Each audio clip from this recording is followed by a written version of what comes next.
As someone that's been on YouTube for a long time, I've seen some things come and go, some trends on YouTube that were the biggest thing in like 2014, and then you look at YouTube now and you don't see them. One of them is Vevo. If you went anywhere on YouTube in like the early 2010s, Vevo was everywhere. You sort YouTube channels by number of subscribers, everything Vevo. You sort videos by most popular of the month, everything is Vevo. And then it just kind of disappeared. So today we're going to be talking about what Vevo was and still is, where it went, and the trend that we've been seeing on YouTube. So Vevo was originally founded back in 2006 and was a partnership between a couple major music labels. It started with Universal and Sony music groups and eventually added Warner Brothers.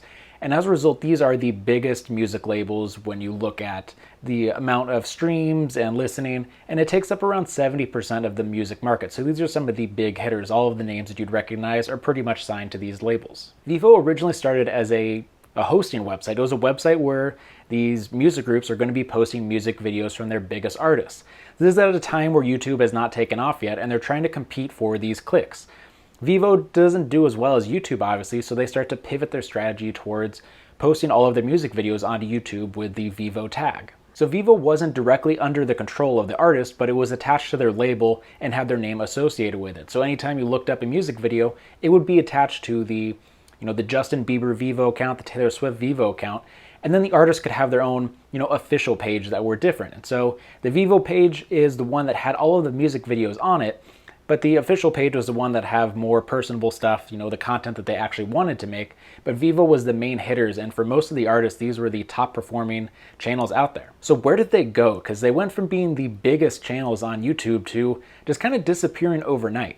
Well, in 2018, YouTube decided they were going to allow Vevo, which at this point I believe Google had taken a stake in Vevo, so they kind of wanted to make it more beneficial. They decided that they were going to allow these artists to merge multiple channels together.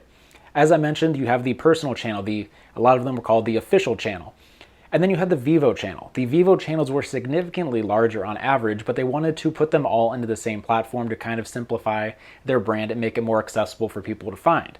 So for example, the Taylor Swift Vevo that I found in early 2018 had 27.3 million subscribers, whereas her official account only had 2 million people compared to 27. That is a pretty large difference. And as a result, they merged in together, and now you just have the Taylor Swift account with the music note next to it that you can see that it's an official account. And as a result of this, you get Vevo being removed from all of the names. And if you weren't paying attention before that, you might not have noticed this. But there are still signs out there that you can see this is still around. If you go search pretty much any music video out there, you'll see the little Vevo tag down in the thumbnail. This means that the artist is a part of one of these 3 major labels, whether it be Universal, Sony, or Warner Brothers. These are the main labels, and you'll still see it today. One of the interesting things is you can kind of see when music came out. I was just looking for examples to kind of see if this was actually true, that the Vevo logo was still going to be there. And you look at it, there's Jack U, which is a project between Skrillex and Diplo. They were part of Warner Brothers Music, but this was before they jumped on and were a part of Vevo. So you have the Warner Brothers logo at the bottom of it, but not the Vevo. But for the most part, most of these music videos that are still coming out have that logo on the bottom of it. And in 2018, after they decided to merge all these accounts together, they decided to stop the Vevo apps. There were some apps that you could play on the television which would play non-stop music videos, kind of like something you would see on an MTV where it was on a cycle.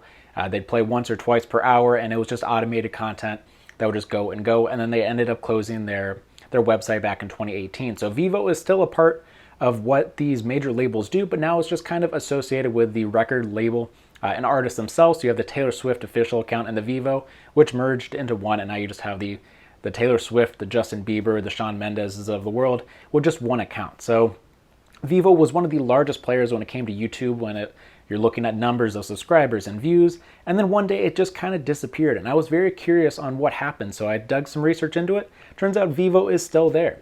Let me know if you remember in the comments back when Vevo was the king of YouTube and you would just see it everywhere. You're looking for music videos, you're not sure if you're going to find the official one, but you see Vevo tagged to it, and you know you found the good stuff.